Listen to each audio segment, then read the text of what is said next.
Aha. Burada hansı peşə sahibinin şəxsləri var? Əla, çox gözəl. Aha. Müəllimə var aramızda, tərbiyəçi müəllim, tələbə, xeyirli olsun. Əla. Belə başa düşdüm ki, aramızda hər cür sahədən şəxslər var. Aha, daha çox müəllimlər deyəsən üstünlük təşkil edir. Çox gözəl. O halda, sizə belə bir sual verim. İnkişaf geriliyi və daha doğrusu başlayaq. İnkişaf geriliyi və ailə ilə psixoloji iş. Bu mövzu həm çox geniş mövzudur, həm də çox belə deyək də əhatəli bir mövzudur. Bu mövzuya keçməmişdən öncə yəqin ki, hər birimiz inkişaf geriliyi haqqında müəyyən məlumata sahibik. Ümumiyyətcə inkişaf geriliyi dedikdə ağlınıza nə gəlir? İnkişaf geriliyi sizcə nədir?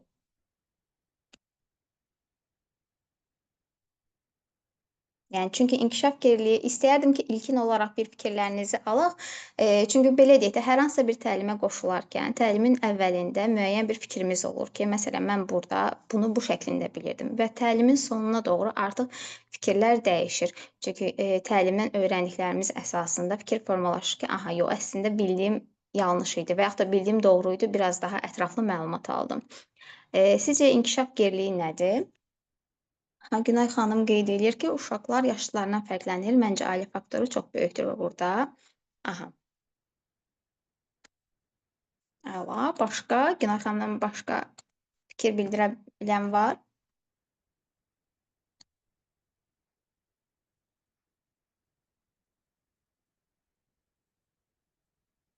Mhm. Məncə başqa yoxdursa, o halda keçək. Gəlin o halda keçməmişdən qabaq başlayaq. Hər hansısa bir inkişaf geriləmədən, bir patologiyadan danışmamışdan əvvəl biz bilirik ki, onun öncə normasını bilməliyik. Çünki əgər biz bir geriləmədən danışırıqsa, yəni bunun geriləmə olduğunu, bunun patoloji bir problem olduğunu bilmək üçün öncə biz onun norma olduğunu bilməliyik ki, məsələn, siz yəqin ki, gəlin bunu normal, üsullarla deyim. Məsələn, hamımız bilirik ki, gündəlik olaraq 7-8 saat tutaq ki, da yuxu yatmalıyıq. Məsələn, mən artıq tutaq 3 saat yatıramsa və yaxud da mən 10-11 saat yatıramsa, artıq bilirəm ki, bu normadan azdır, bu azdır, çoxdur. Yəni çünki normaya əsasən biz müəyyən eləyə bilərik ki, bu problemdir, problem deyil. Ona görə də biz inkişaf geriləmədən danışmamışdan əvvəl inkişafın nə olduğunu deməliyik. İnkişaf uşağın bioloji, psixoloji və sosial sahələrdə yaşına uyğun dəyişikliklər keçirməlidir. Yəni ki, hər hansısa bir uşaq dedikdə, uşaq əsasən bu 6 yaşa qədər olan dönəmdən söhbət gedir. Uşağın hər gününün, hər ayının özünün hökmü var. Və bu uşağın inkişafı 5 əsas sahədə gedir. Buna nələr aiddir? Motor bacarıqlar, yəni bu bildiyimiz hərəkət və koordinasiyadır. Yəni bura kiçik motor, böyük motor bunlara aiddir. Sonra dil və nitq bacarıqları, yəni dili, danışığı, yəni nə qədər söz danışacaq, dili açılması və sair bunlara aiddir. İdrak bacarıqları, artıq bu onun zəkası ilə bağlıdır. Sosial və emosional inkişafı və ən sonunda da özünə xidmət və müstəqillik bacarıqları. Yəni artıq buna biz deyə bilərik ki, bu uşağın geyinməsi, yemək yeməsi, özünə xidməti və sairə bunlara aid eləyə bilərik. Və, biz normal inkişafı artıq mərhələ ilə bölürüksə, yəni normal inkişafdan danışırıqsa, yəni bu artıq 6 yaşa qədər əsasən biz uşağın geriləmə olub-olmasını bilmək üçün biz 6 yaşa qədər uşağın hansı yaşda nələr elədiyini bilməliyik. Bu mütləqdir. Təbii ki, bu bir dəfə üçün öyrəniləcək bir şey deyil. Bununla bağlı müəyyən kitablar var ki, uşağın hətta deyərdim ki, hər ayının, hər günündə nələr etməsi ilə bağlı məlumatlar olur ki, məsələn, bu yaşında, bu ayında tutaq ki, başını belə qaldırmalıdır, əllərini belə hərəkət elətdirməlidir, qarşıdakı insana bu cür reaksiya verməlidir və yaxud da nitqi ilə bağlı bu şəkildə qığıldamalıdır, addım atarkən belə etməlidir və sairə. Yəni bu, suallara bu şəklində cavab verməlidir. Yəni bunların hər biri bu yaş dövrlərinin içərisində daxildir.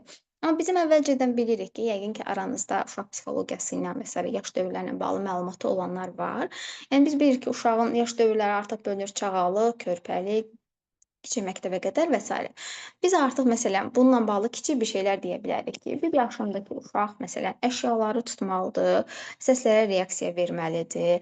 Ondan sonra 2 yaşındakı uşaq sadə sözlər, hərəkətin təqlidlərini etməlidir. Tutaq ki, 3 yaşındakı uşaq qısa cümlələr qurmalıdır və yaxud da sizin verdiyiniz suallara cavab verməlidir. Bu nədir? Bu nə rəngdədir?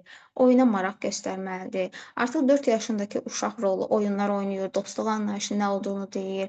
Məsələn, sizə, hadisələrin niyə baş verdiyini, onunla bağlı müəyyən suallara cavab verə bilməlidir. 5-6 yaşında artıq müstəqil sosial qaydalar, problemin həlləri ilə bağlı artıq cavablar verməlidir.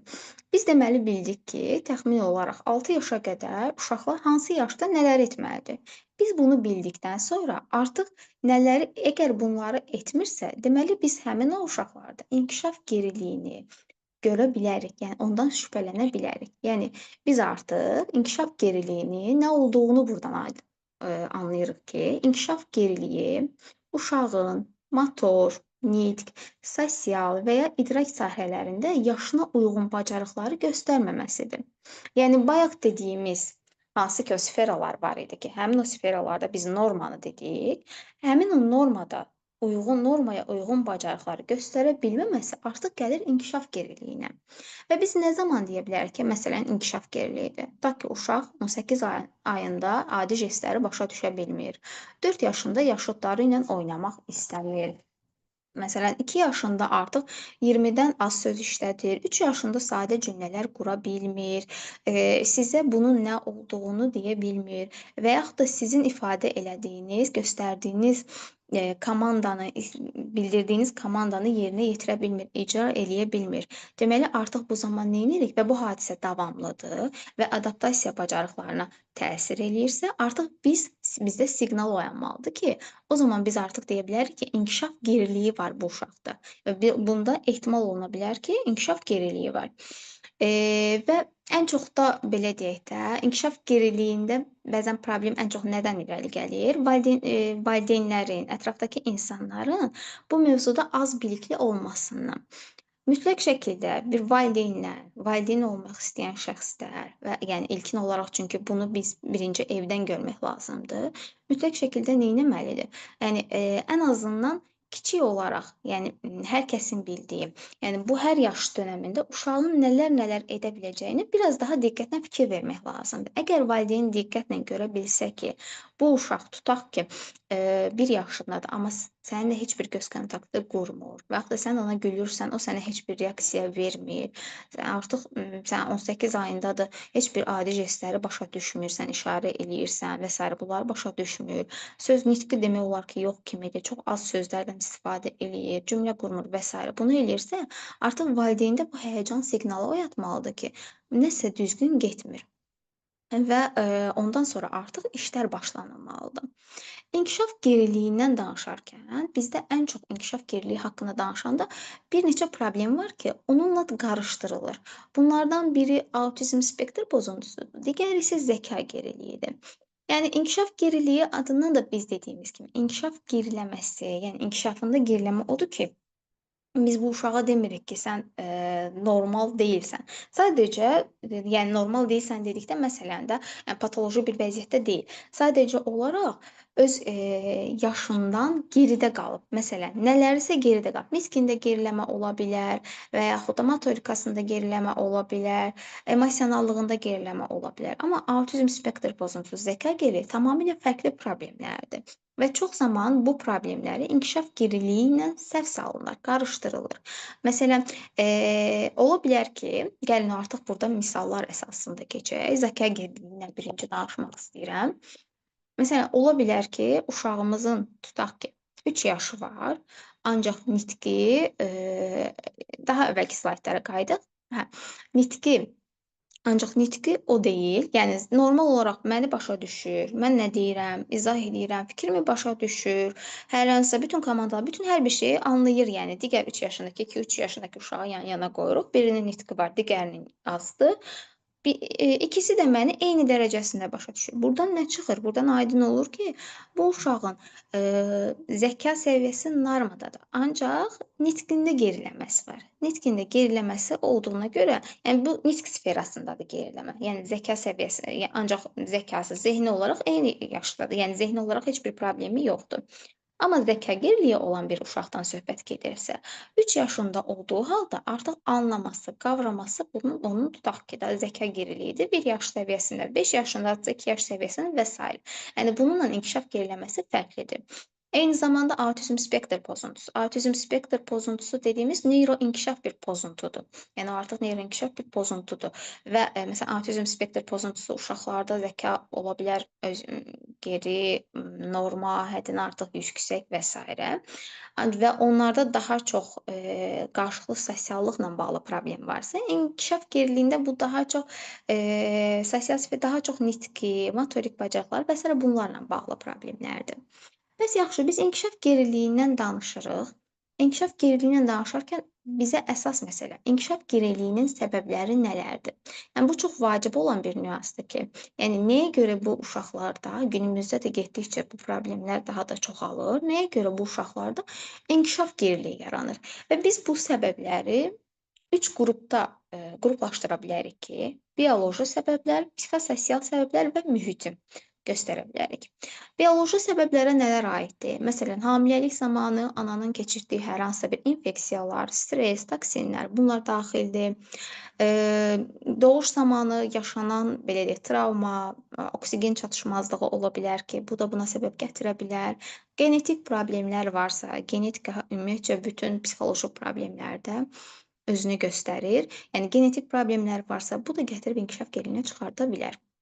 Burada digər bir, faktorlardan biri də odur ki, psixososial faktorlar. Buna aiddir ailə daxilində gərginlik, valideynin depressiyası, uşağa sevgi və diqqət çatışmazlığı və bunlar çox-çox vacib olan nüanslardır. Çünki günümüzdə bir çox ailələrdə bu ən böyük problem halındadır. Yəni ailə daxilində çox, belə deyək də, münaqişələr yaşanır, valideynlərdə depressiya halları, ondan sonra ailə daxilində gərginliklər və sairə, uşağa qarşı olan çox diqqətsizlik, bu diqqət çatışmazlığı, bunlar hamısı gətirir uşaqda problem halına. Yəni uşaq artıq getdikcə geriləyir. Niyə? Çünki bizim uşaq, valideynin almalı olduğu emosionallığı, almalı olduğu, öyrənməli olduqları heç nəyi öyrənə bilmir. Bu da avtomatik olaraq uşağın bir öyrənmə çağı var. Avtomatik olaraq uşaqda neyniyir? Uşağı geriyə atmağa başlayır. Məsələn, belə bir şeylər ola bilər ki, məsələn, hal-hazırda günümüzdə ən böyük problemlərdən biri ekranla bağlıdır. Yəni bu telefon, televizor asılılığı ilə bağlıdır. Yəni valideynlər ən çox nələr edirlər? Uşaqları tutaq ki, yemək yeyərkən, yatarkən, sonra adi oyun oynayanda, ağlayanda və s. hər bir halda uşağın uşaqda verilir nə? Telefon. Uşağı sakitləşdirməyin tək üsulu ancaq belə deyək də hər hansısa bir elektronikadır və bu o qədər böyük bir problemdir ki, yəni, məsələn, bu gün hansı bir yerə getsək, istər kafe, restoran, metro, avtobus, yəni çölə çıxaq, hansı yerə getsək, bütün uşaqlar telefonla və nə olur artıq? Yəni qidalanmasında və sair hər şeyi ancaq telefonla edirlər. Telefon, televizor və s. Yəni burda artıq neynir uşaq? Tək tərəfli ünsiyyətə məhkum qalır. Alır, məsələn, emosiyasını yaşaya bilmir. Hirslənir, tutaq ki, valideyn onun hirslənməyinə icazə vermir, tez telefonu əlinə verir ki, aman hirslənməsin. Artıq nə oldu? Uşaq hirslənməyin, bunu yəni yaşaya bilmədi, tez o dəqiqə keçdi bu birisinə. Keçdi o dəqiqə, aha, vsyo, monotonlaşdı, dondu və başladı ancaq bir tərəfə yönəlməyə. Və yaxud da tutaq ki, orada hər hansısa bir hadisələr baş verir televizorda, ekranda. Artıq neynir? O baxdığına sual verə bilmir. Məsələn, mən tutaq ki, bu qələmi götürürəm, qələmi götürdüm, məsələn, açdım, qapağı qoydum başına və bunu mənim sizə izah eləməyimə ehtiyac yoxdur. Çünki siz avtomatik olaraq, yəni bizim artıq müəyyən bir yaşımız var və, biz artıq bilirik ki, mən niyə bu qələmin qapağını başına qoydum. Yəni biz artıq bunun səbəbini bilirik. Ancaq balaca bir uşaq ekranda bunu görürsə, yəni sadə bir misal kimi deyirəm, ekranda bunu görürsə, o onun səbəbini başa düşmür. Bilmir ki, bu onu niyə elədi, nə üçün elədi və sairə. Nə olur? Artıq burada təktərəfli bir ünsiyyət yaranır. Yəni oradan alır, yığır bura, yəni lazımlı, lazımsız bütün informasiyalar yığılır artıq və informasiya emal olunmur. Yığıldı hamısı iç-içə. Valideyn də onunla belə deyək də, hər hansısa bir kontaktda keçmir ki, bax, belə oldu, o oldu və sairə.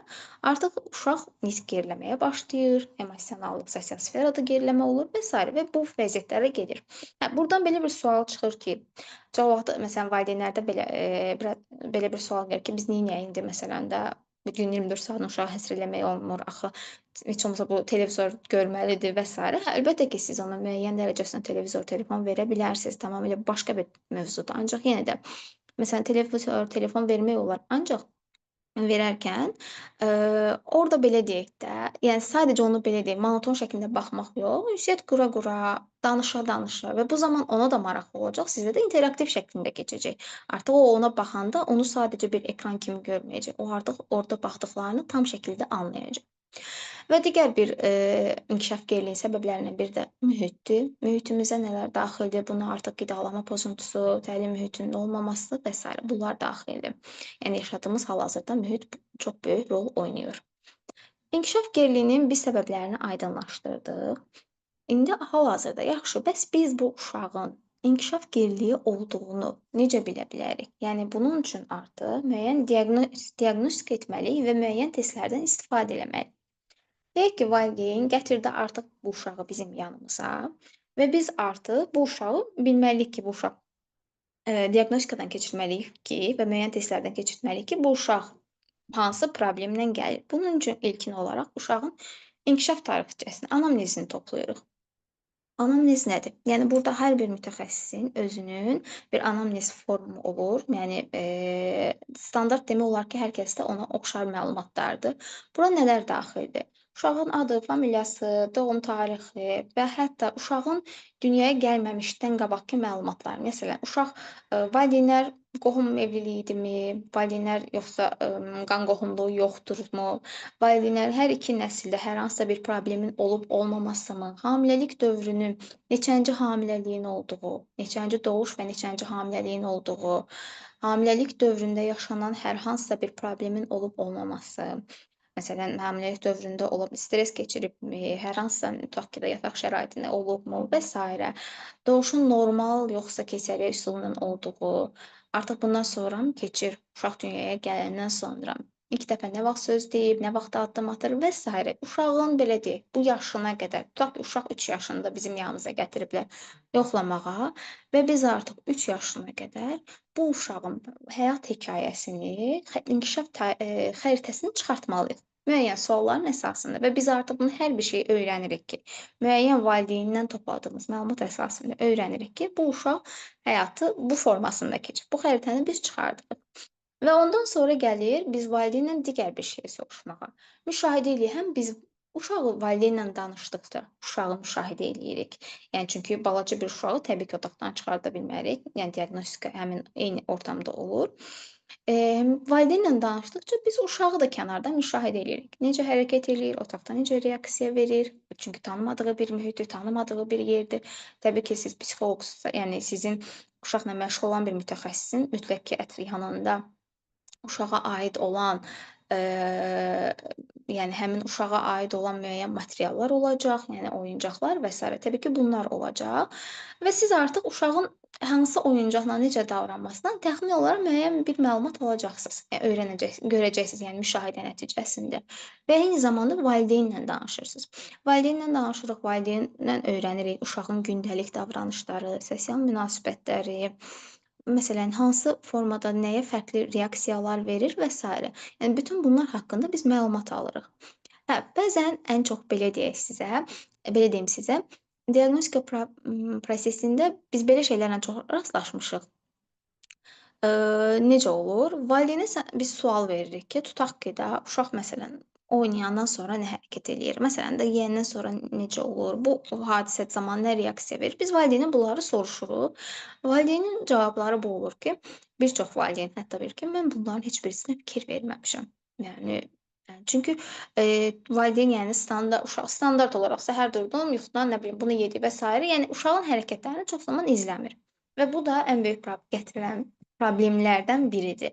Yəni, əslində problemi, daha əvvəl görmək, problemi erkən şəkildə fərqinə varmaq üçün biraz uşağı müşahidə eləmək lazımdır ki, o, biraz belə deyək də, ayıq bir valideyn o dəqiqə o uşaqda hər hansısa bir problemin olub-olmadığını tez şəkildə tuta biləcək. Və biz bunları elədikdən sonra keçirik artıq, yəni artıq valideynlə müəyyən müsahibəmizi apardıqdan sonra artıq inkişaf testlərini eləyirik. İnkişaf testləri də nədir? Yəni uşağın sosial, motor, nitq bacarıqlarını normativlərə əsasən müəyyənləndiririk, dəyərləndiririk. Və ən sonunda artıq bu uşağın biz təbii ki, bir nəfərlə yox, bu uşaq eyni zamanda tutaq ki, nitqi ilə bağlı loqoped yanında, loqoped yanında olursa və yaxud da digər mütəxəssislərin yanında olursa, artıq yekun olaraq analiz edilib bir müəyyən bir qərar çıxardılır. Və ən çox istifadə olunan metodlar hansılardır? Bayaq, dedim sizə, müəyyən testlərdən istifadə olunur. Bu testlərdən aiddir Denver-2 testi ki, hansı ki, ən çox istifadə olunan inkişaf testidir. Bu Ankara Gelişim Tarama testi var, AKTE testi, məsələn, GESEL inkişaf testi və sairə. Bir neçə testlər var ki, yəni bu testlərlə artıq uşağın inkişafının hansı səviyyədə olduğunu biz öyrənə bilərik. Məsələn, bunlardan biri Denver testidir. Təxmini olaraq inkişaf testləri bir-birinə oxşuyur. Məsələn, Denver testidir. Denver testində necədir? Denver testini bilmirəm aranızda ya görən varsa, ya ümumiyyətcə istifadə edən olubsa, Denver testində necədir? Denver testində 6-0-6 yaşa qədər olan uşaqlardan aparılır bu test və orada artıq konkret bir dənə bizim əlimizdə bir vərəq olur ki, konkret olaraq hansı yaşda, hansı ayda, hansı hərəkətləri eləməlidir bu uşaq və 4 sfera üzərindən yoxlanılır. Kiçik motor, böyük motor, nitqi və sosiallığı ilə bağlı. Və daha doğrusu özünə xidmət, nitqi ünsiyyət və özünə xidməti ilə bağlı.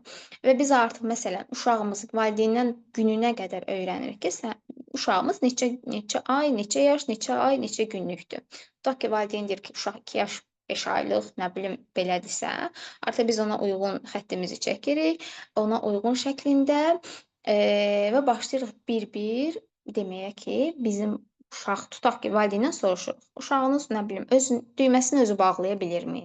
Öz yeməyini özü yeyirmi? Ayaq üstündə bu hərəkətləri edirmi və s. də. Yəni bütün hər birinin suallarını veririk. Harda ki, artıq uşaqda deyir ki, yox, bunu etmir.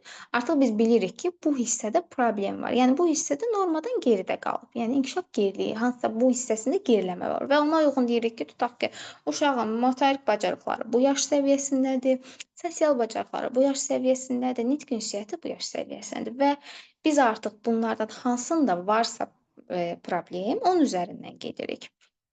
Bu və ola bilər ki, dediyim kimi, hər yerdə fərqlidir. Yəni Denverdən istifadə edən var, Ankara Gelişim testindən istifadə edən var, GESEL-dən və sairə digər testlərdən istifadə edən var. Təbii ki, testlərdən də istifadə eləmək üçün mütləq şəkildə həmin o testlərin uyğunlayıcı sertifikatlarını əldə etmək lazımdır ki, biz artıq bu testləri tətbiq eləyə bilək. Və gəlir biz artıq bizim ən böyük məsələmizdən biri ailə sistemində, digər slayda keçək. Ailə sistemində psixoloji dinamika. Deməli, burada uşaq inkişaf geriliyi təkcə uşağın problemi deyil. Baxın, bu sadəcə uşağın özünə, yəni çünki biz orada qeyd elədik ki, hansı səbəblərdən gəlir bu uşaqdakı problem. Yəni bu təkcə uşağa aid olan bir problem deyil. Bu eyni zamanda ailə sisteminin böhranıdır. Və burada belə deyək də, bu vəziyyətdə valideynlər bir sıra psixoloji reaksiyalar verir və bu 5 mərhələdən ibarətdir. Yəni bunu belə deyək də, sistemləşdirmişik və 5 mərhələ formasında qeyd eləmişik. Sizə deyim ki, diaqnostikaya gələn 90% valideynlərin, yəni reaksiyaları bu şəklində olur. Valideynə birinci deyirsiniz ki, hə, danışır, sən artıq testini yekunlaşdırırsan və valideynə bildirirsən ki, və çox vaxt valideynlər öz belə deyək də təşəbbüsü ilə gəlmir. Ya qonşuda, ya kənarda, qohumda, əqrəbada kimsə, yəni çox nadir hallarda valideyn özü deyir ki, mən aparım uşağımı, nəsə hiss eləyirəm ki, uşağımda problem var. Kimsə artıq bir nəfər bildirir, təşviq eləyir ki, apar bir mütəxəssisin yanına ki, bu uşaqda nəsə bir problem var, nəsə düzgün getmir. Və təbii ki, çox təəssüf ki, Azərbaycan ailələrində çox təəssüf ki, birinci bizə yox, bizdən qabaq başqa yerlərə gedir. Bizdən qabaq birinci gedilir tutaq ki, sahə həkiminin yanına. Öncə sahə həkimindən məlumat alınır. Yəni daha doğrusu öncə qohumlardan, sonra keçir sahə həkimi, ondan keçir pediatrın yanına. Pediatrdan keçir yaxşı halda nevroloqun yanına və nevroloq da artıq məlumat, artıq o yaxşı mütəxəssis olduqda göndərir ki, yox, sən bunu apar, yəni bu uşaqda inkişaf problemidir, apar bunu psixoloqun yanına. Artıq keçsin o tərəfə. Və təbii ki, o bizə gələnə qədər həmin o həkimlər oldu. Bəzi hallarda həmin o həkimlərdən artıq müəyyən dərman müalicələrində də alır və nəticədə son halda axır gəlir bizim yanımıza. Və biz müayinədən sonra ən sonunda bildiririk ki, bu uşaq tutaq ki, bu problem var. Məsələn, bu qədərdir yaşı, 2 yaş geriləməsi var və s. İlkin olaraq valideynin reaksiyası belə olur. Yox, inkar eləyir valideyn, yox, mənim uşağımda belə bir problem yoxdur. O sadəcə tənbəllikdir, ya da başlayır bizim üstümüzə, yox, siz elə məsələn, ən çox belə kobud da desək, çox hallarda belə deyilir ki, pul tələsidir və s. Normal uşağa ad qoyursunuz, bu problem kimi qoyursunuz və s. Və başlayır bu, yəni ilkin olaraq inkar mərhələsi. Sonra biraz hirslənir. Niyə görə mənim uşağımda belə oldu axı? Niyə də niyə? Suyunu verirəm, yeməyini verirəm, bura aparıram, onu eləyirəm, bunu eləyirəm. Bəs yaxşı, niyə bu mənim uşağımda olmalıdır? Və biraz qəzəb keçirir. Qəzəbdən sonra artıq gəlir üçüncü bir mərhələ, günahkarlıq mərhələsi. Bəlkə mən nəyisə səhv elədim. Günahkarlıq mərhələsi ilə qorxu və utanc mərhələsi demək olar ki, paralel gedir və başlayır ki, mən səhv elədim, ay da camaat nə deyəcək və s. Deyəcəklər filankəsin uşağı belədir, mən indi bunu necə çıxardacam ortalığa və bu şəkil və sizə deyim ki, ən ağır mərhələ də bu mərhələdir. Bu mərhələdən keçmək çox çətindir və çox təəssüf ki, Azərbaycan ailələrində deyək, bizim ailələrimizdə çox təəssüf ki, düşünülür ki, problem anadan qaynaqlanır. Düşünülür ki, əgər bu uşaqda bu problem varsa, deməli anadan irəli gəlir və evdə hər kəs başlayır ananı günahlandırmağa. Və evdəkilər, qohumlar, hər kəs başlayır günahlandırmağa ki, yəni sənə görə oldu, yaxşı baxmamısan. Ata başlayır ki, yox mən axı hər şey elədim, mən axı gedirəm, gəzdirirəm. Niyə bu uşağa fikir vermirsən və belə və qəbul eləmək istəmirlər. Və nə olur? Çox zaman ana bu hallarda depressiyaya düşür. Ananın depressiyası iki cür olur. Ya ana övladından uzaqlaşır, ya da əksinə. Ana neyniyir? Ana uşağını hədsiz dərəcəsinə sahiblənir və ətrafdakı hər kəsdən uzaqlaşır. Hətta əlində olsa belə deyək ki, hər kəs qaçar, uşağını bağlayır, qoymaz da kimsə gəlsin. Və çox təəssüf ki, belə hallar çox olur və bəzən atalarda bu hal necə baş verir? Atalarda çox nadir hallarda mən anaların uşaqlarını atıb getdiyini gördüm bu illər ərzində. Çox zaman atalar belə bir problemə dura bilmirlər və çox zaman ailədə dağılmalar baş verir. Ata tərk eləyir, gedir və s. və ana çox zaman bu problem içində tək qalır. Və biz nə qədər bu, belə deyək, mərhələlər qısa olsa, sonuncu mərhələyə keçib qəbul etsək, bir o qədər işimiz daha yüngül olar. Və bizim bu, belə deyək də, bu mərhələdən digərinə keçənə qədər zamanımız gedir. Valideyn artıq qorxur, günahkar və s. ailədə artıq müəyyən problemlər yaşandığına görə biz artıq keçə bilmirik qəbul etmə mərhələsinə. Bəli, keçə bilmədiyimizə görə uşağın da zamanından gedir. Baxın, bayaq ilkin əvvəlində dedim ki, 6 yaşa qədər çox önəmlidir. Yəni hətta belə deyək də, uşaq bu 6 yaşa qədər nə öyrəndisə öyrəndi. Zaten bundan sonra heç bir şey öyrənmir. Yəni inkişaf olaraq. Nə öyrənirsə digərlərinin üstünə gəlir bir növ. Və uşağın zamanından gedir. Məsələn, uşaq bizim yanımıza ilkin olaraq gələndə, tutaq ki, gəlib 3 yaşında, mən onun nitqi ilə bağlı yoxlayıram və nitq sferasına deyirəm, sosiallıq sferasına deyirəm. Yəni bu uşaq 3 yaşındadır, ancaq göstərir inkişafı 2 yaşında. 1 il arada fərqimiz varmı? Var. Və bu valideyn getdi, biraz düşünür və s. 1 ay, 2 ay belə, yenə gəlir, yenə deyir ki, 2 yaşındadır. Amma çox təəssüf ki, uşaq artıq 3 yaşında deyil, 3 yaş 2 aylığındadır. Və bizim belə deyək, toparlamalı olduğumuz zaman 1 il 2 aydır. Və getdikcə hər gün uşağın ömründən gedir, düzdürmü? Hər gün biz artıq bir gün daha gecikməyə başlayırıq. Mən bu gün bəzən nə olur ki, terapiyaya başlayırsan, keçirsən də seansları və s. Tutaq ki, 2 ay sonra müayinə eləyəndə görür ki, yox, aradakı fərqi ilə nə bilim, çox azalma da axı yenə də bu qədərdir və sairə. Sən onu izah eləməyə çalışırsan ki, uşağın zamanı dayanmır axı. Mən burdan bir gün işlədikcə uşaq da bir gün böyüyür və biz onu dayandıra bilmərik. Zaman burada bizim ən əleyhimizə işləyən vasitədir. Ona görə də valideynlər, yəni, maarifləndirmə bu tipdə maarifləndirmələr çox olmalıdır ki, valideynlər artıq bu problemi qəbul eləyə bilsin. Bəli, çox, sevindirici haldır ki, elə valideynlər də olur ki, məsələn, hətta 1 yaş 2 aylığında belə uşağı seansa gətirən valideynlər də olur. Yəni bu çox yaxşı bir hallardır. O da, yəni çox nadir hallar, %10 da olsa yenə də var. Yavaş-yavaş demək ki, cəmiyyətimiz maariflənməyə başlayır. Və ən sonunda artıq nə olur? Biz qələbə çalırıq, valideyn artıq bu prosesi qəbullanır. Bəli, belədir, amma biz artıq bir yerdə inkişaf eləyəcəyik. Bundan sonra nə lazımdırsa eləyək.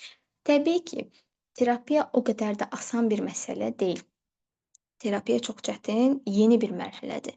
Sadəcə, uşaq üçün yox, hər kəs üçün yeni bir mərhələdir. Dünənə qədər biz bilmirdik ki, evimizdəki uşaqda bu problem var. Dünənə qədər bundan məlumatsız idik. Məsələn deyirəm, uşağa, ən sadə bir misal deyim. Məsələn, mən uşağa deyirəm ki, su istəyir. Uşaq su sözünü demir, mənə sadəcə işarə ilə göstərir ki, su, su, işarə ilə göstərir və mən bunu başa düşürəm, gedirəm suyu gətirirəm. Yemək deyir, əlini belə eləyir, mən onu başa düşürəm. Və sair. Yəni nə edir? Belə eləyir, paltarımı çıxartmaq lazımdır, onu edirəm. Yəni deyirəm ki, mən başa düşürəm də, nə var ki burda? Amma mən anlamıram ki, mənə çətin gəlir ki, axı bu uşağı mən başa düşürəm. Amma mən icazə vermirəm axı bu uşaq danışsın. Bu uşaq fikrini sözlü şəklində ifadə eləsin. Və artıq mən bundan sonra onu başa düşməməyə çalışıram. Yəni mən onunla artıq mənim üçün yeni bir mərhələdir. O məndən su istəyirsə, mən ona məcbur şəkildə bu su sözünü almalıyam ki, sən mənə su ver, içməyini göstərməli. Deməlisən ki, mən su istəyirəm, yemək istəyirəm və sairə. Yəni kiçik-kiçik misal artıq valideyn neynir fərqinə varır bu problemin. Burada bizim valideynlə işimizin ən önəmli prinsipləri var. İşimizin əsas prinsiplərindən biri, yəni psixoloq mütləq şəkildə valideynlə düzgün emosional kontakta girməlidir. Düzgün emosional kontakta girdiksə əgər həm valideynlə, həm uşaqla biz problemin böyük hissəsini həll etmiş olacağıq. Çünki valideyn nəzərə alaq ki, indi nə qədər burada danışırıqsa ki, valideyni belə günahlandırırıq və sairə ki, bilirik ki, bu uşağın bu vəziyyətə gəlməyinin həqiqətən də səbəbi fərqində olub, bilinçli ya da bilinçsiz belə deyək, valideynin günahı olsa da, belə düşünməliyik ki, empatiya qurmalıyıq ki, qarşımızdakı bir valideyndir. Bizim 1 saat, gün ərzində 1 saat, həftə ərzində 5 saat gördüyümüz uşaqla o hər gün bir yerdədir. Günün 1 saatı bizim yanımızdadırsa, yerdə qalan 23 saatı onun yanındadır. Və biz sadəcə 1 saat onunla məşğul olursa, yerdə qalan bütün saatları o ona diqqət və qayğı göstərməlidir. Eyni zamanda digər ailə qayğıları da var. Və biz valideynlə bunu başa düşməliyik ki, qarşımızdakı yaralı bir valideyndir və qarşımızdakı valideynə empatik şəkildə yanaşmalıyıq. Valideyn sənin yanında özünü tənqid altında yox, anlaşılmış şəkildə hiss etməlidir. O görməlidir ki, hə, qarşımdakı psixoloq sadəcə belə deyək də, gəlsin mənim yanımda bunu tak eləsin deyil. O doğrudan da məni başa düşür. Yəni biz artıq bu valideynə onu başa düşdüyümüzü, onu anladığımızı deməliyik. Ancaq ona bildirməliyik ki, mən səni başa düşürəm. Yəni sənin kimi nə hiss etdiyini, hər bir şeyini, bütün hisslərini biz ona ifadə edirik.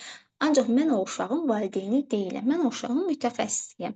Və səndən də xahiş edirəm ki, sən də bir müddət bu problemi aradan qaldıracağımız müddətdə sən də çalış ki, ən azından analıq instinktini bir yerə kənara qoyub bu şəklində davranmağa çalış. Məsələn, belə bir şey var. Tutaq ki, uşaqdır, oturmuş, dayanmışıq. Məsələn, uşaq yıxıldı. Yəni o söhbət elədiyimiz yerdə uşaq getdi, yıxıldı da, yəni. Biz neynirik? Valideyn neyniyir? Valideyn birinci qaçacaq, o uşağı qaldıracaq. Amma mütəxəssis olaraq biz o uşağın oradan gedib əlindən tutub qaldırmaq yox, o uşağı necə qalxmaq lazım olduğunu göstərməliyik. O özü mübarizə aparmağı öyrənməlidir. Biz artıq burada valideyn yox, mütəxəssis olduğumuzu burada göstərməliyik. Bəli, biz qayğı göstəririk uşağa emosional şəkildə və s. amma valideyn də göstərir ki, bax, mənim də səndən istədiyim budur. Yəni sən hər uşaq yıxılanda onun əlindən tutub onu qaldırsan, hər işarə elədiyini versən, artıq o uşaq, heç nə öyrənmək istəməyəcək, heç nə onun üçün maraqlı olmayacaq. Sənə lazımdır ki, biraz, bağrına belə deyək, daş bas, bir növ çalış uşaq öyrənsin və, valideynlə doğru ünsiyyət qurduq, valideynlə doğru şəkildə maarifləndirdiksə, artıq bizim üçün nə olur? İşimiz böyük şəkildə irəliləyir. Və ən əsas məsələlərdən biri. Burada bu, belə deyək, məncə bütün mütəxəssislər mənlə razılaşar. Yəni bu bir çox sahədə də belədir. Eee, Seansa gələn ilk andan bizdən nəticə istəyirlər ki, onda mənə qaranti ver ki, mənim uşağım 2 aya düzələcək, 5 aya düzələcək və sairə. Ümumiyyətcə hər hansısa bir yerdə sizə kimsə deyirsə ki, filan bu problemi bu qədər vaxtda həll olunacaq, belə bir şey yoxdur. Bu tamamilə absurd bir şeydir. Heç bir problem göstərilə bilməz ki, 10 seansa, 1 aya, 5 ilə və sairə həll olunacaq deyə bir şey deyə bilmərik. Biz çünki insanla işləyirik, hər insan, hər bir uşaq fərdidir. Burada sən valideynə əsas məsələ düzgün informasiyanı çatdırırsan ki, 2 ay keçəndən sonra o gəlib sənin dediyin hər hansısa bir sözdən yapışıb sənə belə deyək, günaha atmasın sənin üstünə. Bildiririk ki, bax, mən burada işləyirəm. Çünki, adətən seanslar necə tənzimlənir? Həftədə 3 dəfə biz təyin eləyirik. Bəzən məsələn uşağın yaşından asılı olaraq ola bilər ki, biz bunu həftədə 5-6 dəfə yarım seansla, yəni yarım saat 25 dəqiqəlıq və yaxud da həftədə 3 dəfə tam seansla, yəni ilkin olaraq ola bilər ki, çox gəlib, sonra getdikcə bu müddəti azalda bilərik. Yəni bu uşaq yenə də individual bir şəkildədir. Terapiya planı individual şəkildə qeyd olunur. Və biz valideynə deyirik, bax mən sənin uşağını tutaq ki, həftənin 3 dəfə görürəm tam seansına. Məsələn, 3 saat mən gördümü bu uşağı həftədə 3 dəfə? Mən 3 saat bunun yanındayam. Həftənin 3 dəfə, yəni bir gündə 45 dəqiqə. Və mən bu 45 dəqiqə ərzində zaten mən bu uşağa yeni bir şey tam öyrədə bilməyəcəm. Mən bu uşağa istiqamətlər verəcəm. Məsələn, elədiyi hərəkətlərin qarşısını ala bilərəm. Bu uşaq mənim yanımda müəyyən davranışlar var ki, etməyə bilər. Amma məni bilir ki, mən, belə deyək də, məsələn, mənim yanımda bu hərəkəti etməyə bilər, çünki mən ilk gündən öz qaydalarımı qoyuram. Amma mənə lazım deyil ki, o uşağın qapıdan girib mənim yanımda ancaq bu hərəkətləri etməsin. Mənə lazımdır ki, bu uşaq, mən məsələn buna bu qaydanı qoyuramsa, tutaq ki, qapıdan girib oturmalıyam, məsələn, stulumu çəkib oturacağam, oyuncağı yerə atmıram və sairə. Mən artıq buna bu qaydanı tətbiq eləyirəmsə, mənə lazımdır ki, o qaydanı hər kəs eləsin, hər kəsin yanında eləyə bilsin və bu da kimdən asılıdır? Valideyndən asılıdır. Çünki bir şeyin vərdiş halına gəlməsi üçün gərək valideyn neyləməlidir? Davamlı olaraq onun üzərində o davranışı təlqin eləməlidir ki, artıq o onda formalaşsın. Bəli, bu deməli, valideynə bir bunu deyirsiz ki, mən bunu artıq, yəni, 1-ci məsələ, mən onu az görürəm. Mən sənə sadəcə burada istiqamətlər verəcəm, bunlar işlənməlidir və sairə. Hər bir şəkildə mən mütəxəssis olaraq sənə bu şəkildə dəstəyimi göstərəcəm. Amma valideyn olaraq işləmək sizlikdir. Çünki siz onun artıq bu davranışı onda vərdiş halına formalaşması üçün siz eləməlisiniz. Digəri isə uşağın da özünün götürməsindən asılıdır. Bəlkə sənin uşağın götürmə qabiliyyəti çox zəifdir, bəlkə sənin uşağının əksinə daha sürətli gedəcək və yaxud da ilkin olaraq adaptasiya dönəmi var. Çünki bu bir uşaq məni tanımır, bizi tanımır, otaq və sairə ətraf onun üçün yenidir.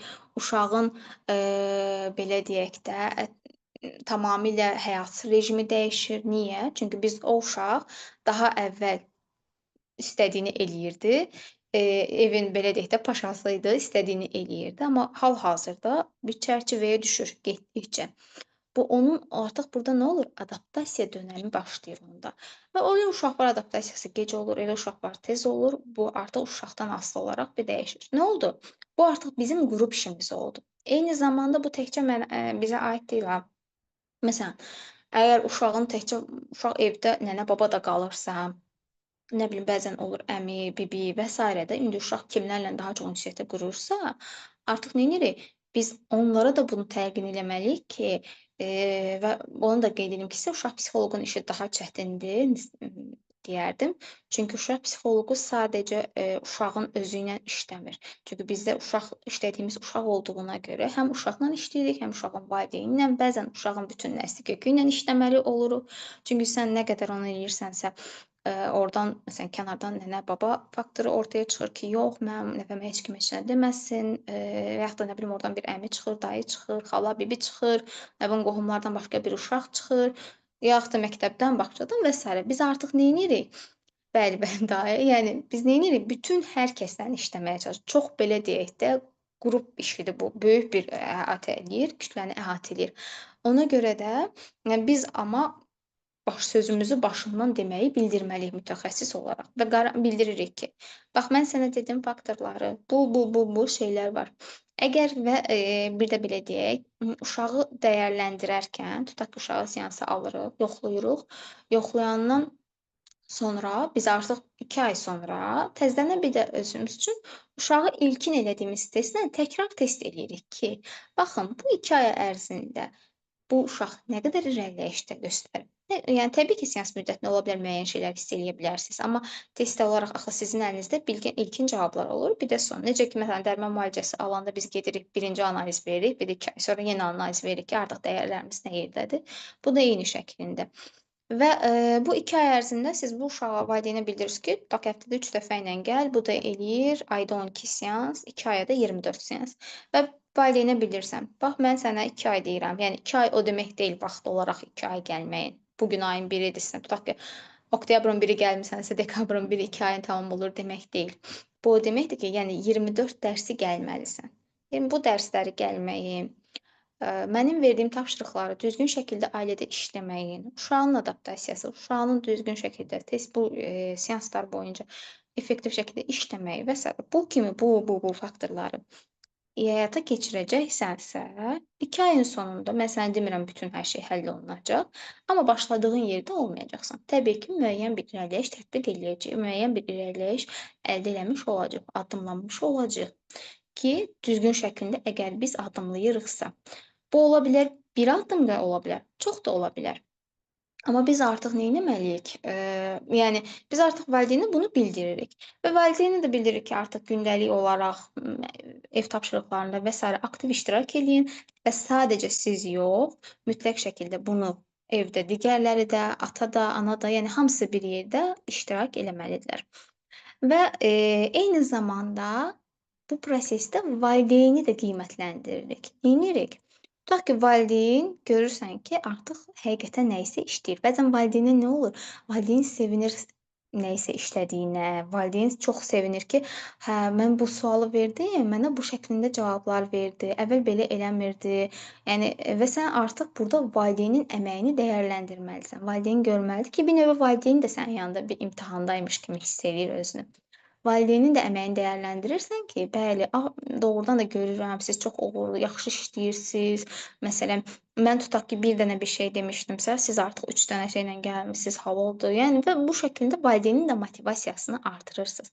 Çünki valideyn istər-istəməz ilkin vəziyyətlərdə depressiyaya düşməyə meyilli olur. Çünki ona çox pis təsir eləyir ki, niyə mənim uşağımda bu hallar baş verdi? Niyə belə bir hallar oldu və sairə. Biz artıq nə eləyirik? Dediyimiz kimi ailə ilə işlədiyimizə görə ailənin də motivasiyasını artırırıq. Və, gəlir burada multidisiplinar, əməkdaşlıq. Bu nədir? Və ən sonuncu da, bu da mütləq vacib olan faktorlardan biridir. Çünki biz, uşaqla işləyəndə sadəcə uşağın valideynlərinə yenə qalmır.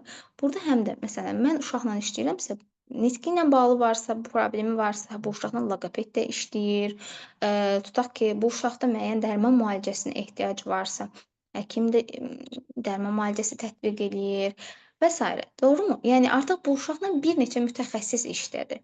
Bir neçə mütəxəssis işləyəndə biz davamlı olaraq həmin mütəxəssislərlə qarşılıqlı əlaqədə olmalıyıq. Yəni bir-birimizlə davamlı, müzakirələr aparmalıyıq, diskussiya eləməliyik ki, hə, mən bu günləri bu uşaqda bunu gördüm, Mən də hiss elədim ki, və ya mütəxəssis belə deyək ki, dayanışması olmalıdır aramızda və, hər birimizin sözü də bir-biri ilə eyni şəklində olmalıdır ki, düzgün şəkildə işləyən mütəxəssislərin zaten sözləri eyni olacaq. Əks halda bəzən olur ki, məsələn, loqoped başqa bir şey deyir, psixoloq başqa, həkim başqa bir şey deyəndə bu zaman nə olur?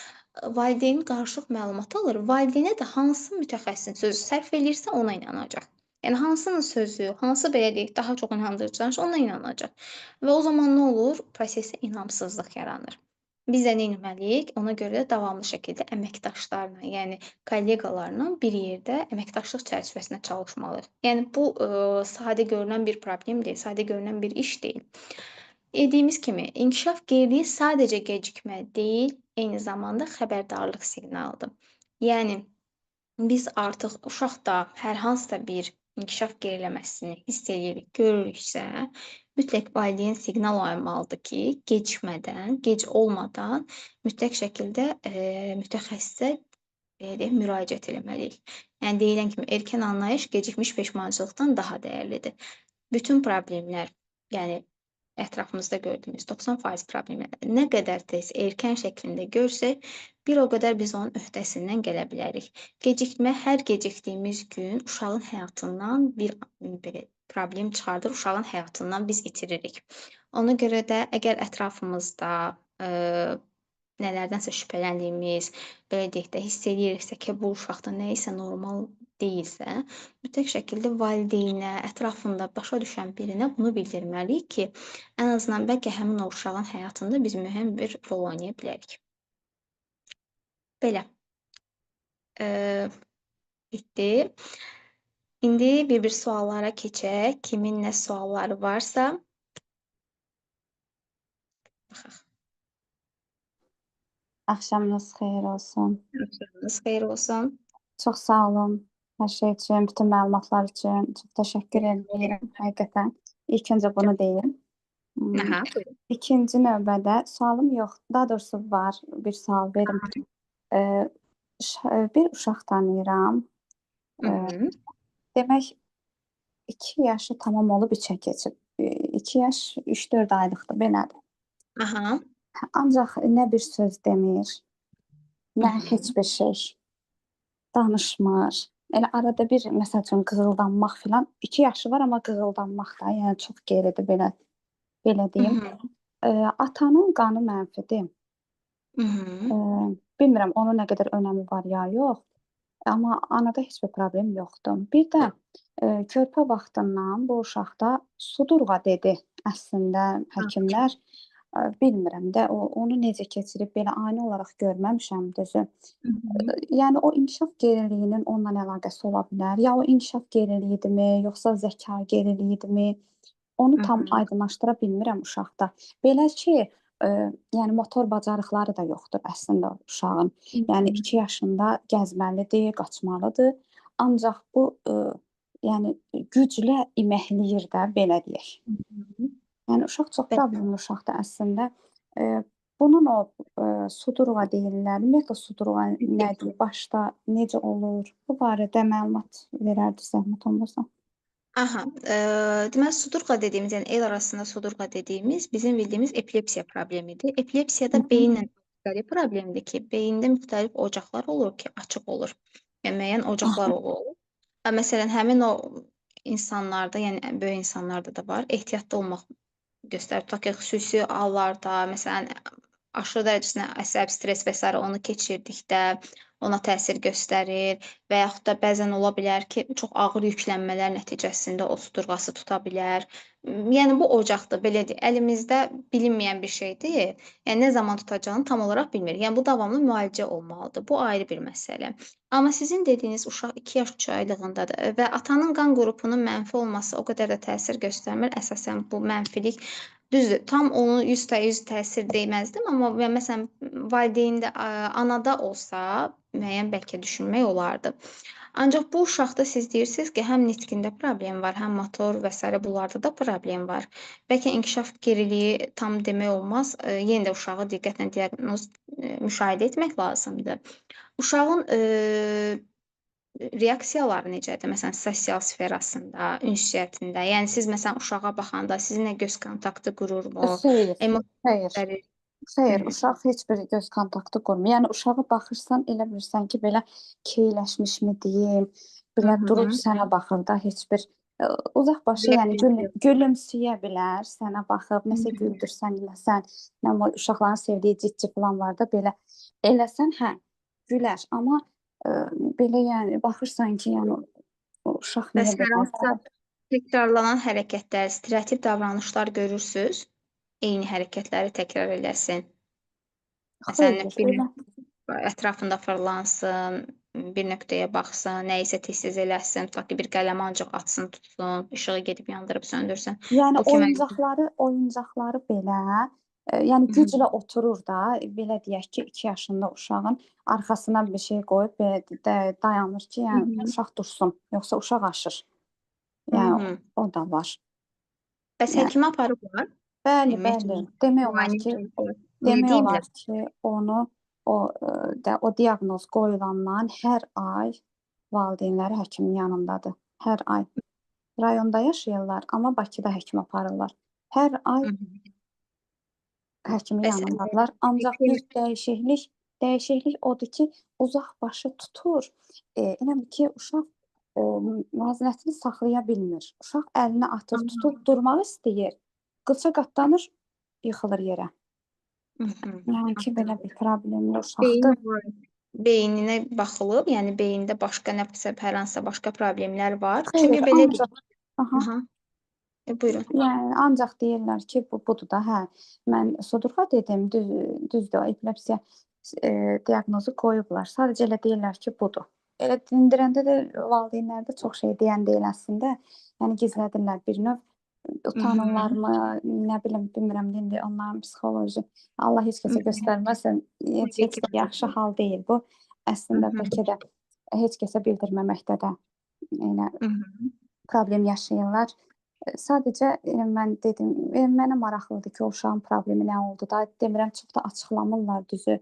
Heç Hı uşaq hı. da mən elə çox görmürəm uşağı. Sadəcə görənlər belə deyirlər. 1-2 dəfə görmüşəm, müşahidəmə əsasən deyirəm onları da, dediklərimi də. Amma uşağın başında ayrı bir problem deməyiblər indiyə qədər. Hı hı. O Ancaq elə uşağı epilepsiya. Aha, o uşağı siz bir dəfə, yəni mümkün olursa Hı onu, hı. psixoloq müayinəsinə də aparmaq lazımdır ki, onu artıq bir inkişaf geriliyi testləri ilə yoxlasınlar. Çünki tam olaraq indi beləcə siz də kənardan görürsüz, tam olaraq Bəli. müşahidə eləyə bilmirsiniz. Mütəxəssis gözü ilə ona bir baxılsın ki, bu uşaqda Məncə hansı heç problemlər psixoloqa olur. aparmayıblar. Aha, Məncə heç böyük psixoloqa aparmayıb. aparmayıblar. Bayaq elə siz də dediniz, mənim də elə ürəyimdə qaldı ki, mən onu deyəcəm. Mənim bir dənə də uşaq var. Hı Eee, hı. baldızımın oğludur, ancaq Aha. böyükdür. Hardasa 16-17 yaşı var, avtizmdir. Sadəcə Aha. tam da avtizm deyil də, ona da əvvəldən düzgün diaqnoz qoyulmayıb. Belə ki, o da siz dediyiniz kimi bütün müayinələrdən, guya müayinələrdən keçib, Hı dərman, hı. psixoloji dərman qəbullarından sonra ona o diaqnoz qoyulub. Yəni, belə deyək də, el arasında belə bir söz var, üzr istəyirəm hər kəsdən. Dəli deyilsə də dəli eləyiblər. Hı hı. İndi başa düşüblər ki, yox da, bunun problemi elə adicə nitq geriliyiymiş. Hı Yəni bu hı. avtizm filan da deyil. Avtizmin hərəkətləri var. Bəzən Hı olur da, əllərini yelləmək, nə bilim, eyni şeyi təkrarlamaq, ancaq gəzmək, yəni bir yerdə bənd hı. almır da o uşaq, ancaq Hı gəzir. hı. Avtizm əlamətləri hiss olunur, sadəcə, tam da avtizm demək olmaz. Çünki məndən belə çox bilir. Hı hı. Harda nə ziyanlı şey var, onları yeməz. Yəni seçilmiş Hı seçilmə hı. adicə bir situasiya deyəcəm. Paxlava bişiririk. Kokoslu paxlava var, o birisi paxlavadan var. Deyir ki, Hı hı. yox cevizli paxlava. Yəni o bilir ki, o da paxlavadır da, amma onu Hı yemir hı. ki, o Hı hı. o normal paxlava deyil də. Bu birisi paxlavadan yeyir. Bu daha qəşəngdir, daha belə idealdır. Hı hı. Yəni ki, Zaten çox bilir. aha, bax zaten onsuz da belə deyək də, biz Böyüklər autismlə yox. zəka geriliyi deyə bilmərik ki, avtizmli öyle uşaqlar var ki, siz demişsiniz də məndən çox bilirlər. Öyrəsi var, yəni Bəli. Aspergerlər yəqin ki, eşitmisiniz. Normal ola bilər, zəkası geri ola bilər. Hətta mən belə deyim, mənim praktikamda bir uşaq var idi. Yəni avtizmlərin müəyyən bir spesifik hərəkətləri var, stereotipləri Hı var. hı. Onun da bir əlaməti var idi ki, məsələn, üzərinə yazı yazılanda dura bilmirdi. Qışqırırdı, ağlayırdı və sairə.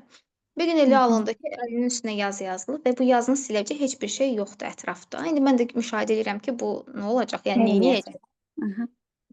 Uşağın da gözləri o qədər iri idi ki, bu başlayır elə ağlamağa, onsuz da bu artıq ona narahat eləyir axı. Ağladı, birdən ağlına gəldi, göz yaşını tökdü əlinin üstünə, başladı onu Aa, silməyə.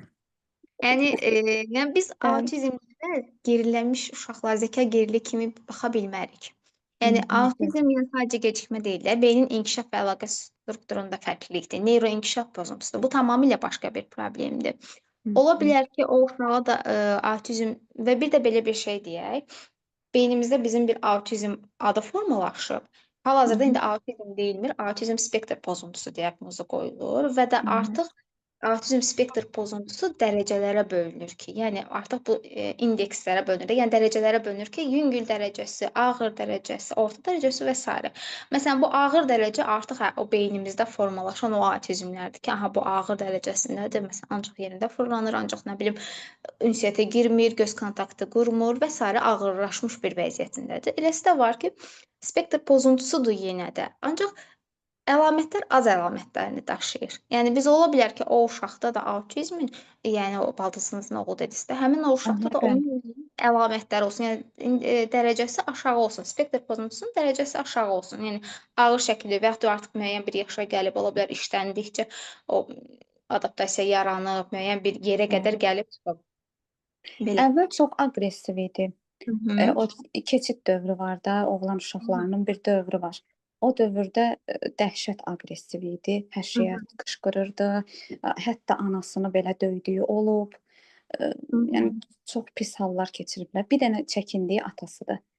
Hı hı. Anasını hətta gücü çatır vurur, hətta ondan uzundur, çox uzundur, dəhşət.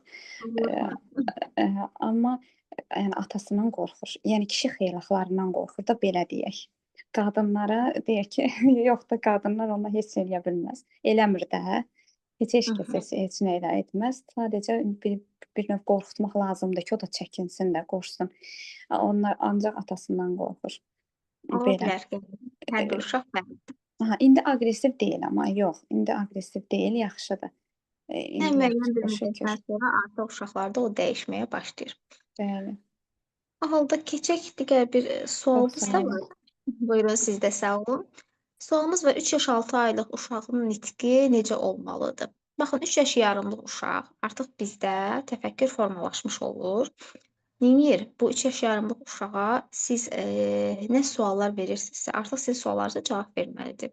Bu nədir? Nə rəngdədir? Bura haradır? Yəni haradır dediyimiz məkan olaraq ən azından məsələn buranın məktəbdir, bağçadır, evdir, yoldur, restorandır və sairə ora olduğunu bilməlidir. Komandaları sizə ifadə etməyi bacarmalıdır. Ki, yəni sözlü şəklində ki, hə, bu hal-hazırda neynədim qələmi, bunu atdım, tutdum və sairə, addımladım, əyildim, qalxdım və sairə bunları sizə cümlə şəklində ifadə eləməlidir. Üç sözdən, 4 sözdən ibarət sizə cümlələr qurmağı bacarmalıdır. Məsələn, siz ona soruşa bilərsiniz ki, bu hansı fiqurdur? O sizə o fiqurun adını deməlidir, fiqurun rəngini məsələn, rəngini soruşa bilərsiniz ki, nə rəngdədir? Onları sizə bildirməlidir. Sonra digər gəlir autizmin ilkin əlamətləri də inkişaf geriliyinə aid edilirmi? Yəni autizmin ilkin əlamətləri dedikdə, məsələn, autizmin ilkin əlamətlərinə məsələn burada aiddir, tutaq ki, göz kontaktının qorunmaması, adi səslənilir, adına reaksiyanın olması, təkrarlanan davranış göstərilməsi və sairə. Bunlara aiddir. İnkişaf geriliyində artıq biz deyirik ki, hər hansısa bir sferasında geriləməsi varsa, gecikməsi, ləngiməsi varsa, tutaq ki, məsələn də dediyimiz kimi, nitqi tam öz yaşındakı kimi deyil, öz yaşından biraz geriləmədir, nitqində geriləmədir. Ancaq, autizmdə elədir ki, sosial qarşılıqlı əlaqədə və davranışda da problem. Yəni inkişaf geriliyində nitqində, motorunda, idrak və sosial bacarıqlarda geriləmə olursa, autizm spektr pozuntusu sosial qarşılıqlı əlaqədə və davranışlarda geriləmə olur. Sonra bura gəlir uşaqların təlimə motivasiyalarını artırmaq üçün hansı üsullar daha effektivdir? Baxır burada neçə yaşındakı uşaqdan danışırıq. Hər bir uşağın maraq sferasını tapmalıyıq. Yəni maraq dairəsini tapmalıyıq ki, bu uşaqlar uşağa nə maraqlıdır. Əgər biz məsələn lap kiçik yaşda uşaqlardan söhbət eləyiriksə, təbii ki, monoton şəklində məsələn deyirəm, monoton şəklində mən ona göstərim ki, bu telefondur, bu nə bilim qələmdir, bu atıram stəkandır və sairə. O təbii ki, sizin səsinizi başa düşməyəcək. Ona heç bir şəkildə maraqlı olmayacaq. Burada nə olur? Siz mütləq emosiyalarınızı qatmalısınız. Biraz aktrisalar, aktyorluğunuzu göstərməlisiniz ki, uşağa bu maraqlı olsun. Uşaq seçsin ki, siz ona nəyi demək istəyirsiniz. Tutaq ki, bir kartı göstərdi, siz ona ağlayan uşağı göstərirsiniz ki, bu uşaq ağlayır. Hə, görürsən bu uşaq ağlayır. Neyniyir? Ağlayır. Nə oldu? Onun üçün o qədər də fərqli olmadı. Amma artıq burada sizin biraz emosiyanız işə düşəndə, bütün mimikanız dəyişəndə, görürsən necə ağlayır, bax, sən də onu göstərə bilərsən və sairə. Bu kimi ona belə deyək də rol oynasanız, bu şəkildə tətbiq eləsəniz, ona daha da maraqlı olacaq. O neyniyəcək? Sıraca əlindəki, nə ilə məşğul olursa, onu qoyacaq kənara, sizə doğru çevriləcək və başlayacaq fikrini yavaş-yavaş onun artıq diqqətini cəlb eləməyə başlayacaqsınız. Bu getdikcə yaşdan asılıdır. Məsələn, bu 3 yaşında, 2 yaşında, 3 yaşında uşaqla əgər məşğul olursunuzsa, bunu göstərməlisiniz. 4 yaşında, 5 yaşında, yəni hər yaşa görə bu fərqlənir. Təbii ki, siz belə deyim, 9-10 yaşındakı bir uşağın təlimində bu üsuldan istifadə eləməyəcəksiniz, amma yenə də fərqliliklər göstərə bilərsiniz. Yəni standartdan biraz kənara çıxa bilərsiniz. Çünki uşaqlar nəyi sevmir? Uşaqlar dərsi elə bilir ki, o məcburiyyətdir. Onun dərsi yük, məcburiyyət, o kimi başa düşürlər. Sizə artıq bu sizin kreativliyinizə qalıb ki, müəllimsinizsə, mütəxəssissizsə, psixoloqsunuzsa, artıq siz nə qədər kreativ olsanız, o uşağa daha çox məlumat ötürə bilərsiniz. Belə. Başqa hər hansısa bir sualı olan varmı? Bir nəfər də qeyd eləyib, göz təması var, adına reaksiya var, təkrardan davranışı yoxdur, seçiciliyi yoxdur, toxumsallıq yaxşıdır, yeməklər də yaxşıdır, meyvə-tərəvəz rahat yeyir, sadəcə əşyaları düzür və nitqdə sözlər yoxdur. Motor bacarıqları var, amma bəzən başqasının barmağından istifadə etməyə çalışır. Özü kimi yox, başqası şəklində göstərir.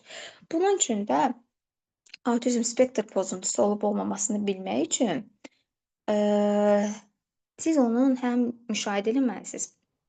Biz uşağa bir dəfəyə, bir diaqnostikada tam olaraq onun spektr olub-olmadığını, təbii ki, peşəkar mütəxəssis olarsa, uzun illərdir bu işlə məşğul olan bir mütəxəssis olarsa, bir seansa ilkin diaqnostika vaxtı fikir formalaşa bilər, bildirə bilər ki, hə, bu uşaqda autizm spektr pozuntusu var ya yox.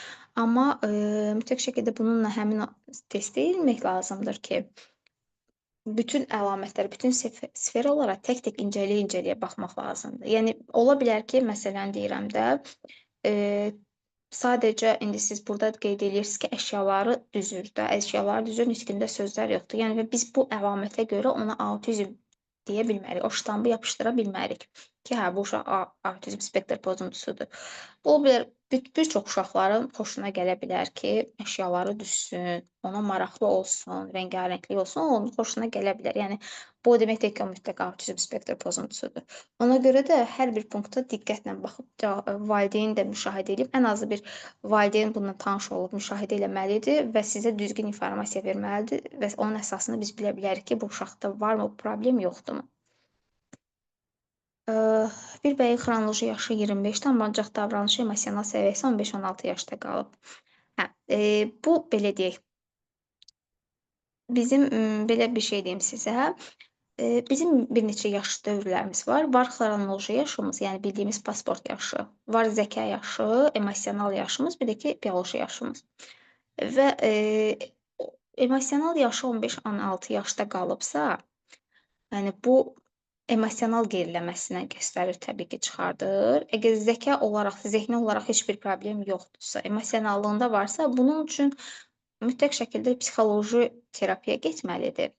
Yəni terapiya belə deyək də, uzun bir müddət ola bilər, yəni onun bəyin özündən də asılı olaraq dəyişir. Uzun bir müddətli terapiyaya getməlidir. Yəni bu emosional inkişaf, emosional geriləmədir və bu terapiya müddətində necə başa salım, tam olaraq belə deyək də, onun düzəlmə ehtimalı ola bilər. Amma buna baxmalıyıq ki, nəyə görə bu adamın yaxşı emosionallığı geridə qalıb? Hansı səbəbdən irəli gəlir? Yaşadığı hansı travmanın nəticəsidir ki, bu hal-hazırda bunu geridə göstərir? Bəzən elə ola bilər ki, zəkada irəliləyiş əldə edə bilərik, amma emosionallıqda irəliləyiş əldə eləmək müəyyən bir yaşdan sonra çox çətindir. Çünki emosionalı məsələn uşaq vaxtı olanda onu irəli çəkmək daha rahat olur. Çünki ən azından ətrafdakılarla və sairə işləyə bilirsən. Amma yuxarı yaşda onunla işləmək biraz çətin olur. Yəni müəyyən bir irəliləyiş əldə eləyə bilərik, travmalarını aradan qaldırıb travmaların səbəblərini araşdıra bilərik. Amma tam olaraq %100 onu həll eləyə biləcəyikmi, o biraz artıq sual içərisindədir. Buyurun, siz sağ olun. Aha, əşyaları, rənginə, ölçüsünə görə düzür. Yəni buna biz yenə deyirəm, sırf iminli bu əlamətə görə biz ona %100 sən avtizm spektr pozuntususan deyə bilmərik. Ola bilər ki, bəli, şübhələnə bilərik. Ola bilər ki, olsun, amma iminli bu sadəcə bir əlamətə görə biz onu deyə bilmərik. Çünki orda autizmin bir yox, birdən çox hardasa, yəni nə qədər əlamətləri var ki, yəni biz hər sferasını diqqətlə ölçməliyik, onun əsasında bilməliyik. Valideynim qızımdadır, 3 yaş 8 aylıqdır, həkim autizm əlamətləridir, psixoloq loqoped isə nitq ləngiməsi, anlama qavramı. Mən özüm necə müşahidə edib doğrunu bilərəm. Yaxşı, autizm olaraq, məsələn, siz valideyn olaraq sadəcə ancaq o əlamətlərini görürsüz. Yəni, əsas məsələ sosiallığı, belə deyək də, uşaq sizinlə göz kontaktı quranda necə qurur, adına reaksiyanı necə verir? Yəni, bir növ belə bir şey deyim sizə. Məsələn, bəzən olur ki, biz deyirik ki, uşaq havada da elə bil, tam olaraq baxır sənə, amma baxışları boş baxışdır. Yəni, siz məsələn belə bir şeyləri onda görə bilirsinizmi? Yəni, autizm əlamətləri kimi. Onu hiss eləyə bilirsinizmi?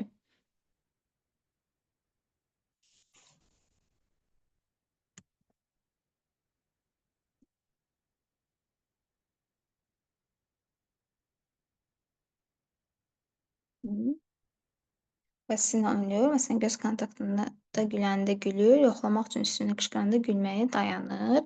Aha, siz biraz daha belə deyək də, daha çox müşahidənizi artırın, müşahidə eləməyi ki, onun bütün hərəkətlərinə gün ərzində daha çox fikir verməyə çalışın. Məsələn, sadəcə göz kontaktı ilə, adına reaksiyalarla yox, həm özü ilə, ətrafla olan ünsiyyəti ilə. Artıq 3 yaş 8 aylığındadırsa artıq bu müəyyən şəkildə sizə fikirlərini ifadə eləməlidir, danışmalıdır. Yəni bunların hamısını yerinə yetirirmi? Diz diskində bir geriləməsi var. Yaxşı, danışmasa da bunları anlayırmı? Əsas bir məsələ. Yəni anlayırmı? Siz ona məsələn fikir bildirirsiniz, ifadə eləyirsiniz. O sizi başa düşür.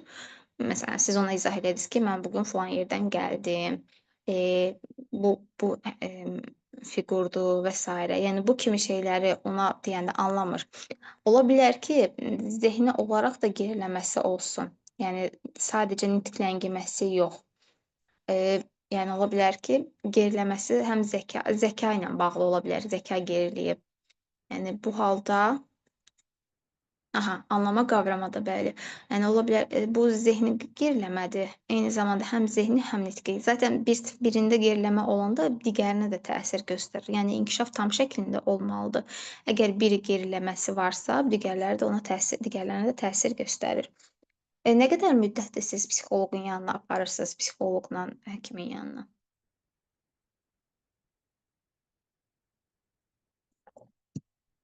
Mhm. 2 yaşından bu yana hər hansısa bir dəyişiklik yoxdur?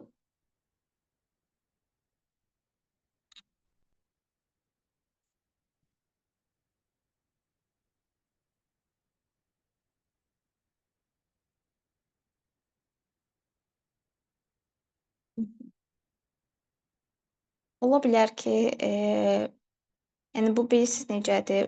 Nitqinin müəyyən sözləri var ki, məsələn, müəyyən meyvələri tanıyır. Aha. Baxın, həkim mhm. Meyvəni sizə ver deməz, amma meyvəni siz ona ver deyəndə o sizi başa düşür. Yəni nitq olaraq geriləyirsə, təbii ki, onu eləməz. Hı -hı. Hı -hı. Düşür deyir alma. Əsasən belə deyək də, ola bilər ki, bu uşaqlar indi mütəxəssislər yaxşı mütəxəssislərdirsə, mən indi bilmirəm kimlərdir. Mütəxəssislər yaxşı mütəxəssisdirsə, psixoloqla loqoped, eee, onlar belə deyək də, o pasientdən həmin o uşaqla daha çox kontaktda olurlar. Ola bilər ki, həkim o uşağı sadəcə bir dəfə görür, amma mütəxəssis, psixoloqlar, loqoped onu demək olar ki, hər gün görür. Yəni seans müddətini davamlı şəklində görülür və əgər bu uşaqda autizm əlamətlərini görmürlərsə, bəlkə də mütəxəssislərin dediklərində daha çox haqq var. Uşaqda sadəcə olaraq zəka geriliyidir, əsas problemi zəka geriliyidir. Bu həm onun nitqinə təsir göstərir, həm də ki, zehni olaraq beynində zəkasında geriləməsi var. Ona görə də siz bu pedaqoji fəaliyyəti, belə deyək də, bu terapiyanı davam elətdirin. Eyni zamanda ehtiyac varsa dərman müalicəsinə həkim, nevropatoloq ehtiyac görürsə, ona da bir yoxlada bilərsiniz, qəbul eləyə bilərsiniz. Həm də ki, beyninlə bağlı, beynini yoxlatdırmısınızsa, məsələn, beyni ilə bağlı əgər yoxlayıblarsa, ona da apara bilərsiniz. Yəni mən düşünürəm ki, məncə psixoloqun, mütəxəssislərin dediklərində daha çox haqq ola bilər. Aha. Siroplar yazır həkim, beyin qidalandırıcı iynələr. Düzgün şəklində, terapiyanı aparın. Yəni inşallah ki, uğurlu olar, yaxşı nəticə olaraq. Siz də valideyn olaraq davamlı, yəni təbii ki, başa düşürəm, valideyn insan istər-istəməz narahat olur. Valideyn olaraq davamlı autizmlə bağlı olan paylaşımlar olsun, əsaslı mənbələr, əsaslı kitablar olur ki, autizmlə bağlı, yəni bu uşaq autizmdir və sairə əlamətlərlə bağlı. O kimi onların əlamətləri diqqətlə oxuyub daha yaxşı müşahidə eləyə bilərsiniz və yaxud da siz mütəxəssislərdən, psixoloqundan, yəni ki, apardığınız psixoloji mərkəzdə bu uşağı autizm spektr pozuntusunu yoxlamaq üçün müəyyən testlər var. Həmin o istəyin, həmin onun əla, çox gözəl. Həmin onun testindən yoxlasınlar. Sizin də ürəyiniz belə deyək də bir növ daha rahat olsun ki, yəni bu uşağınızda ən azından problemin düzgün şəklində nə olduğunu biləsiniz. Yenə dediyim kimi, mütəxəssislər elədir ki, uşaqla davamlı ünsiyyətdə olduğuna görə artıq onlar olub-olmamağını daha yaxşı bilərlər. Çünki bir dəfə görməklə uşağa o diaqnozu qoymaq biraz çətindir. Tam da düzgün nəticə olmaya bilər. Belə. Başqa kiminsə sualı yoxdursa, məncə Xədicə xanım yekunlaşdıra bilərik. Buyurun, siz sağ olun. Uğurlar inşallah ki, problemi tezliklə həll olunar. Belə. Xədicə xanım burdadır. Sevinç xanım, dəvətimizi qəbul edib gəldiyiniz üçün sizə təşəkkür edirik. Minnətdaram çıxışınız üçün. Sağ olun, xoş oldu mənə də. İnşallah hər kəsə faydalı oldu. Çox sağ olun. Gecəniz xeyrə qalsın. Gecəniz xeyir. Sağ olun.